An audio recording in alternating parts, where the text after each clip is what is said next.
मृत्यु की दहलीज पर लेटे एक बुजुर्ग के कमरे में गहरी खामोशी और अधूरी यादों का बसेरा है। क्या जीवन के आखिरी पलों में लाभ और हानि का हिसाब वाकई मुमकिन है? परशुराम की ये कहानी परलोक के डर और इंसानी फितरत के द्वंद्व को बखूबी उकेरती है। चलिए सुनते हैं जीवन के अंतिम सच की ये मार्मिक दास्तान।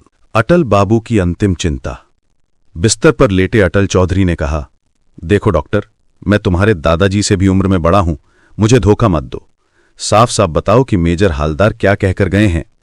मैं और कितनी देर जीवित रहूंगा? डॉक्टर बाबू बोले, क्यों सर, आप ऐसी बातें क्यों कर रहे हैं? मरना जीना क्या मनुष्य के हाथ में है? हम भला कितना जानते हैं? भगवान की यदि दया हुई तो आप अभी और बहुत दिनों तक जीवित रहेंगे। जीवित रखना ही क्या दया का लक्षण है? तुम्हारा काम पूरा हो चुका है, अब और मत जलाओ।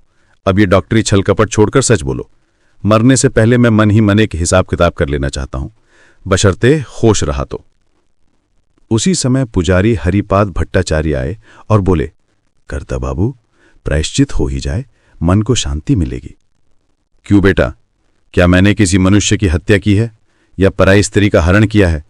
क्या मैंने चोरी डकैती जालसाजी या तावीज का व्यापार किया है? हरिपाद ने जीभ काटकर कहा, छी छी, आपके जैसा साधु पुरुष भला और कौन है? परंतु अनजाने में किए गए पाप तो सभी से कुछ न कुछ होते ही हैं। ये प्रायश्चित उसी के लिए है। देखो भट्टाचार्य, मैं कोई धर्मपुत्र युधिष्ठिर नहीं हूं। एक भद्र पुरुष को जितना दुष्कर्म किए बिना काम नहीं चलता, उतना मैंने किया है। उसके लिए मेरे मन में जरा भी पछतावा नहीं है और ना ही नर्क का कोई भय है। फिर भी प्रायश्चित करने से यदि तुम लोगों को मन में शांति मिलती है तो कर सकते हो, परंतु यहां नहीं, नीचे पूजा के दालान में जाकर करो। घंटों की आवाज यहां तक नहीं आनी चाहिए। हरिपाद जी आज्ञा कहकर चले गए। मनी मन सोचा, ओह कैसा पाखंडी है, मृत्यु निकट है, फिर भी धर्म में मति नहीं हुई। अटल बाबू की पोती राधा रानी आकर बोली, दादा बाबू, वृंदावन बाबा जी अपनी कीर्तन मंडली के साथ आए हैं। मां पूछ रही थी कि क्या आप थोड़ा नाम संकीर्तन सुनेंगे? खबरदार, मैं अभी एकांत में रहना चाहता हूं। ये शोर शराबा अच्छा नहीं लगता। मेरे श्राद्ध के दिन जितना मन चाहे कीर्तन सुन लेना। शीतल हवा अच्छी नहीं लगती सखी, मेरे सीने की पसलियां जर्जर हो गई हैं। ये सब नाटक मुझे पसंद नहीं। राधा रानी मुंह बिचकाकर चली गई। डॉक्टर ने कहा, सर आप बहुत अधिक बातें कर रहे हैं, रात हो गई है, अब चुपचाप सोने की कोशिश कीजिए। अधिक बातें तो तुम लोग कर रहे हो, अब और विलंब मत करो, मैंने जो पूछा उसका स्पष्ट उत्तर दो। डॉक्टर ने अपने स्टेथोस्कोप की नली को उंगलियों से सहलाते हुए कहा, 2-4 घंटे भी हो सकते हैं और 2-4 दिन भी। इस समय कुछ भी ठीक ठीक कहना असंभव है। मैं एक इंजेक्शन दे देता हूं, आप इन्हें ऑक्सीजन देते रहिए, इससे कष्ट कुछ कम होगा। अपना कर्तव्य पूरा करने के बाद डॉक्टर ने अटल बाबू की विधा बहू से कहा, अब बहुत सावधान रहना होगा, आज की रात कटना कठिन लग रहा है। नर्स उनके कमरे में ही रहे, मैं इस बगल वाले कमरे में मौजूद हूं। अटल बाबू स्वभाव से अत्यंत हिसाब किताब रखने वाले व्यक्ति थे। उन्होंने जीवन भर कई तरह के व्यापार किए थे। उनकी आयु 80 वर्ष पार कर चुकी थी। शरीर रोगों से थककर चूर था, परंतु उनकी बुद्धि अब भी पूरी तरह सजग थी। मृत्यु को निकट जानकर वे मन ही मन इस लोक की बैलेंस शीट और परलोक का एक अनुमानित प्रोस्पेक्टस तैयार करने का प्रयास करने लगे। अटल बाबू को याद आया कि बहुत समय पहले जब वे कॉलेज में पढ़ते हैं तो उन्हें मृच्छकटिकम का एक श्लोक बहुत प्रिय लगा था। सुखम ही दुःखान्यनुभूय शोभते घनांधकारेष्विव दीप दर्शनम सुखायो याति नरो दरिद्रताम धृतः शरीरेण मृतः स जीवति। अर्थात दुख का अनुभव करने के बाद ही सुख शोभा देता है, जैसे घने अंधकार में दीपक के दर्शन। परंतु जो व्यक्ति सुख भोगने के बाद दरिद्रता पाता है, वह शरीर धारण किए हुए भी एक मृत व्यक्ति के समान जीवित रहता है। अटल बाबू ने सोचा, गलत, ये बहुत बड़ी भूल है। उन्होंने अपने प्रारंभिक और मध्य जीवन में अपार सुख भोगे थे, परंतु जीवन के अंतिम पड़ाव पर उन्हें बहुत दुख मिला। उन्हें पत्नी और पुत्र जैसे आत्मीय जनों के वियोग का शोक और व्यापार में बहुत बड़ा नुकसान सहना पड़ा था। वे पूरी तरह कंगाल तो नहीं हुए थे, परंतु पहले की तुलना में निर्धन अवश्य हो गए थे। आयु जैसे जैसे बढ़ती है, समय वैसे वैसे छोटा होता जाता है। इस अंतिम समय में अटल बाबू को लग रहा है कि उनका समस्त जीवन बस एक क्षण मात्र है। उन्होंने जीवन के समस्त सुख और दुख एक साथ ही भोगे हैं और वे सब अब उनकी आंखों के सामने स्पष्ट हो उठे हैं। सुख भोगने के बाद दुख मिला, केवल इसी कारण से वे सुख की तुलना में दुख को बड़ा क्यों मानेंगे? जीवन के खाते में लाभ और हानि दोनों ही पक्की स्याही से लिखे हुए हैं। उसमें देखा जाए तो उनके खर्च की तुलना में जमा ही अधिक है। कुल मिलाकर वे वंचित नहीं रहे हैं। अन्य लोग चाहे जो भी कहें, वे स्वयं को भाग्यवान मान सकते हैं, परंतु यहां एक उलझन दिखाई दे रही है। वे स्वयं भाग्यवान भले ही हों, पर जो उनके अत्यंत प्रियजन थे वे अभागे रहे।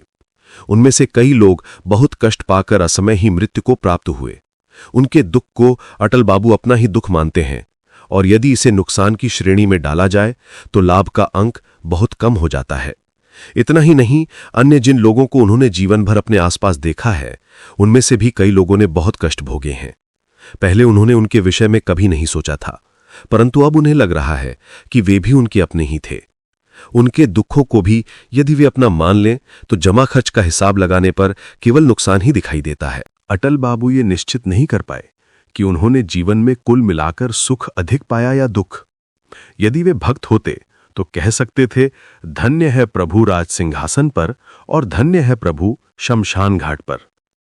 ईश्वर जो करते हैं मंगल के लिए ही करते हैं। इस सांत्वना पर वे कभी विश्वास नहीं कर पाए।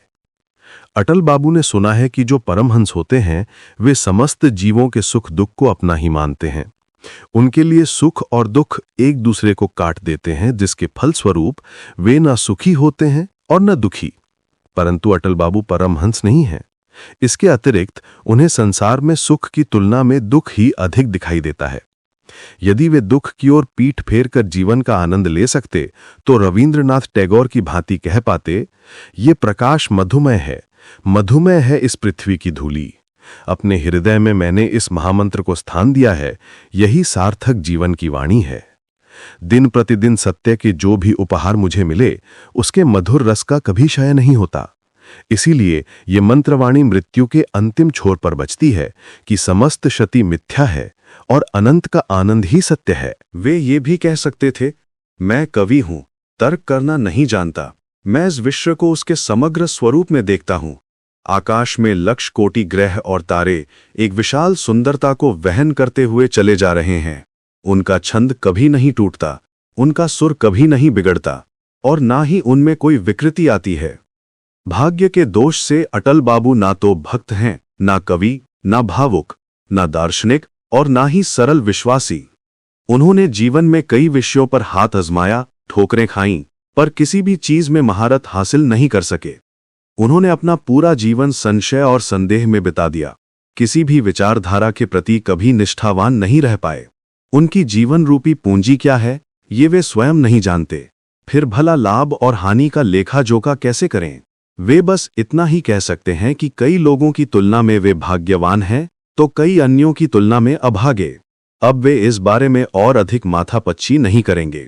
जब तक चेतना शेष है, वे अपने भविष्य का थोड़ा अंदाजा लगाने की कोशिश करेंगे। अब उनके भीतर जीने की कोई इच्छा शेष नहीं रही। उनके मरने से किसी को कोई आर्थिक क्षति नहीं होगी और ना ही कोई मानसिक शोक मनाएगा। उनकी जो थोड़ी बहुत आय है वह बंद नहीं होगी, बल्कि इंश्योरेंस की एक बड़ी राशि घर आएगी। वे अब अपने रिश्तेदारों पर केवल एक बोझ मात्र हैं, जो शायद मन ही मन उनकी मृत्यु की कामना करते हैं। पाप और पुण्य की परिभाषा तो युग युगांतर से बदल रही है। 50-60 वर्ष पहले मुर्गी खाना पाप माना जाता था, अब नहीं माना जाता। प्राचीन काल के हिंदू अन्य वर्जित मांस भी खाते थे और लक्षण बता रहे हैं कि भविष्य में फिर से खाएंगे।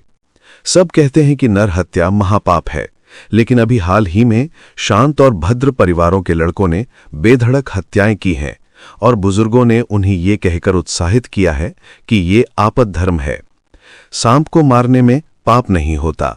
अब वो ढोंडा है या कोबरा ये पहचानने की कोई आवश्यकता नहीं है। जब पाप और पुण्य की कोई स्थिरता ही नहीं है तो स्वर्ग और नर्क की बात अविश्वसनीय लगती है। तो क्या अटल बाबू स्पिरिचुअलिस्टों के उस परलोक में जाएंगे जो न स्वर्ग है और न ही नर्क? आजकल यूरोप अमेरिका के वृतांतों की तरह परलोक के वृतांत भी खूब छप रहे हैं। कमजोर मन वाले लोग जब संकट में पड़ते हैं तो जैसे कवच मदुली धारण करते हैं या ज्योतिषी और गुरु की शरण में जाते हैं, ठीक वैसे ही शांति की आशा में परलोक की बातें पढ़ते हैं। बहुत वर्ष पूर्व अटल बाबू ने एक अद्भुत स्वप्न देखा था। अब उन्हें वो याद आने लगा। स्वप्न में वे विदेश में एक मित्र के घर अतिथि बने थे रात्रि के भोजन के बाद जब वे अपने लिए तय किए गए कमरे में सोने जाने लगे तो देखा कि पास में ही एक ताला लगा हुआ कमरा है। लेटने के कुछ ही देर बाद उन्हें सुनाई दिया कि बगल वाले कमरे का ताला खोला गया और फिर से बंद कर दिया गया। उसके बाद अटल बाबू सो गए, परंतु कुछ ही देर बाद शोर शराबे से उनकी नींद खुल गई। ऐसा लगा जैसे बगल वाले कमरे में हाथापाई और मारपीट चल रही हो। देर रात तक ऐसा ही चलता रहा। अटल बाबू सो नहीं सके। अगले दिन घर के मालिक ने उनसे कहा, आपकी निद्रा में बाधा पड़ी, इसके लिए मैं अत्यंत दुखी हूं। मामला क्या है जानते हैं? मेरा एक पुत्र अल्पायु में ही चल बसा था। उसकी मां प्रतिदिन रात्रि में उसके लिए उस कमरे में थाली भरकर भोजन रखती हैं, परंतु वो बालक खा नहीं पाता। उसके पूर्वज दल बांधकर आते हैं और भोजन छीनने के लिए छीना झपटी करने लगते हैं। इस स्वप्न की याद आने के बाद अटल बाबू को एक विभीषिका दिखाई दी। उन्हें लगा जैसे उनके पिता कह रहे हों, अटुला प्रणाम कर, ये तेरे पितामह है, ये प्रपितामह, ये वृद्ध प्रपितामह, ये अतिवृद्ध। और इसी प्रकार सिलसिला चलता रहा। अटल बाबू ने देखा कि उनके वंश के अनगिनत स्त्री पुरुष प्रणाम लेने के लिए सामने कतार क्यों लगाकर खड़े हैं। वो देखिए उनके 5वीं पीढ़ी के पूर्वज, प्रबल प्रतापी जमींदार, सिर पर लंबी चोटी, माथे पर रक्त चंदन का तिलक, गले में रुद्राक्ष, कंधे पर जनेऊ का गुच्छा और पैरों में खड़ाऊं। देखने में ही लगता है जैसे किसी डकैतों के सरदार हों और नरबली देते हों। और वो महिला जिनके दांतों पर मिस्सी लगी है, नाक में नथ है, कानों में झुमके झूल रही हैं, पैरों में बांकमल, कमर में करधनी, अटल बाबू की अतिवृद्ध प्रमातामही। ये बुढ़िया निश्चित ही डायन रही होगी जिसने अपने सौतेले पुत्र को विष देकर मारा होगा। उस समूह में साधु पुरुष और सती स्त्रियां भी बहुत हैं, परंतु अटल बाबू भला अच्छे और बुरे को चुनकर प्रणाम कैसे कर सकते हैं? इसके अतिरिक्त उनकी आयु इतनी हो गई है कि अब कोई गुरुजन जीवित नहीं बचा। वे तो प्रणाम करना ही भूल गए हैं। बचपन में वे अपने पिता को देखते ही हुक्का छिपा लेते थे, परंतु अब इन टिड्डियों के दल के समान पूर्वजों की खातिरदारी करना उनके लिए असंभव है। उनके प्रियजन और अप्रियजन भी पास आकर खड़े हो गए हैं, कोई मुस्कुराते हुए तो कोई डबडबाई आंखों से, और कोई भौएं सिकोड़कर उन्हें देख रहा है। केवल मनुष्य ही नहीं, मनुष्यों के पीछे बहुत दूर पशुओं का झुंड भी खड़ा है। पशु, सरीसृप, मछली, कृमि, कीट और कीटाणु तक, ये भी उनके पूर्वज हैं। ये भी उनके ज्ञाति बांधव हैं।